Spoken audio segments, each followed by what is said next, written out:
Gene Autry and Champion by Monica Hill, pictures by Frank Ball.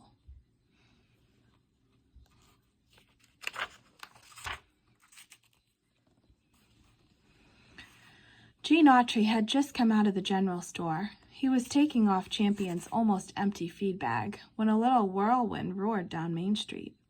At the center of the whirlwind was a little boy, clinging to the mane of a big bay mare. He was riding bareback and hanging on for dear life. "Prairie fire," he gasped as he tumbled off onto Gene Autry's arms.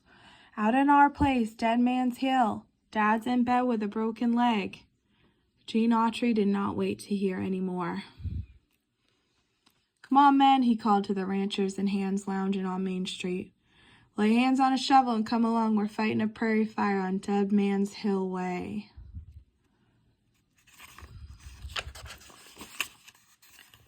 He called for a boy to lead the big mare off on a rest. Then, snatching the boy up on the saddle before him, away Gene Autry rode.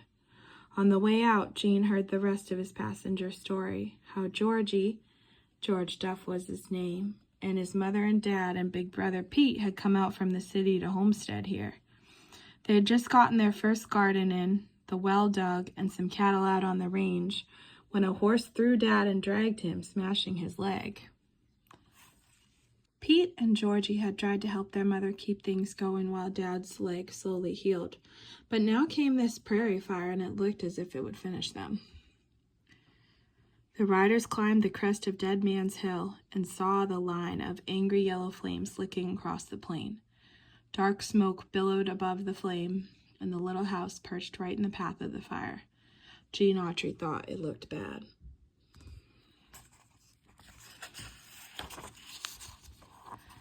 He did not say so, of course. Instead, he shouted orders to the men. "Tex and Paul, ride down the draw there and get the cattle into the gulch out of sight of the flame. Can't have a stampede on their hands." Off rode those two at a gallop down the hill. Gene reined in Champion and spoke to the rest. "Let's take that line between the cottonwood clumps for our fire break," he said. "Space yourselves out and start digging. I'll drop off the boy at the house and be along."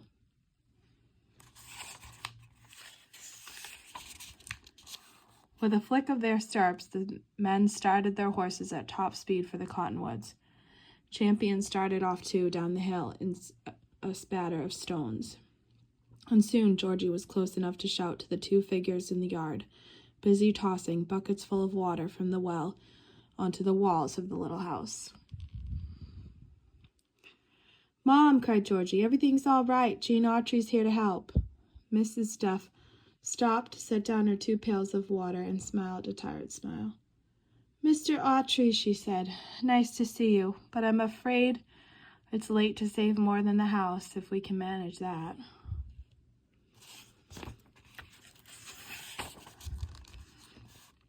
"Never say die, ma'am," said Gene with a smile. "We're going to try a backfire down by the cottonwoods.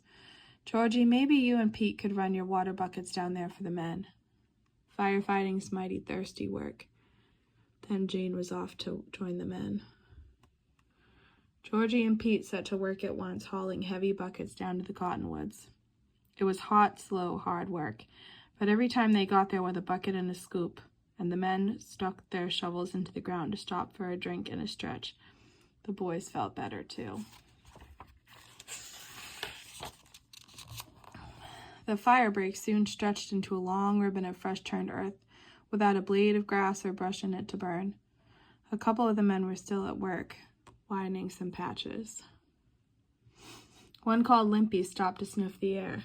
"Long as the wind stays down, we got a good chance," he told Georgie. "A break like this, with a good backfire started on the other side, will stop a fire fine long as there's no wind. But let her start blowing, old fire, jump this break easy as if you jump over a broom." Georgie lifted his head and sniffed the air too, but he could only smell smoke. It made his eyes water and his nose and throat ache. But he managed to wave and picked up his pail and started for the well. He heard a whir of wings close above his head. The prairie birds were leaving their nests in the fire's path. As he watched them, he almost stepped on a bunny hopping away from the fire as fast as it could with one burned paw.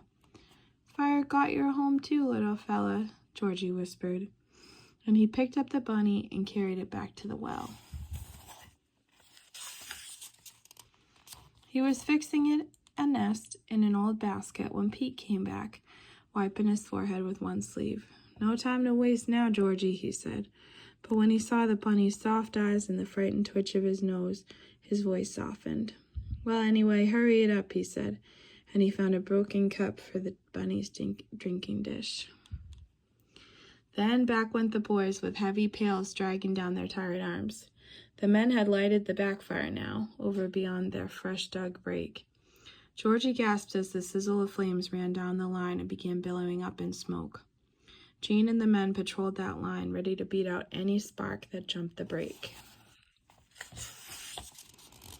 Georgie looked for a good, tall tree to climb, for a look at the narrowing space between the fires.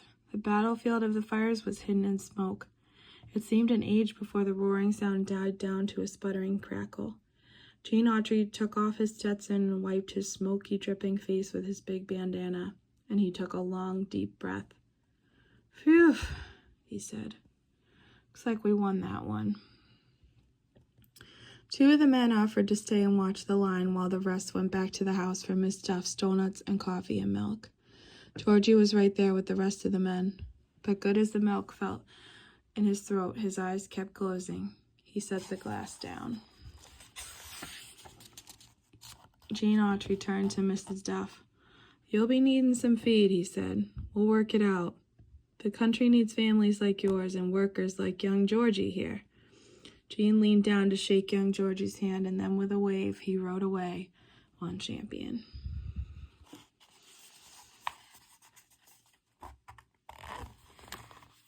The end.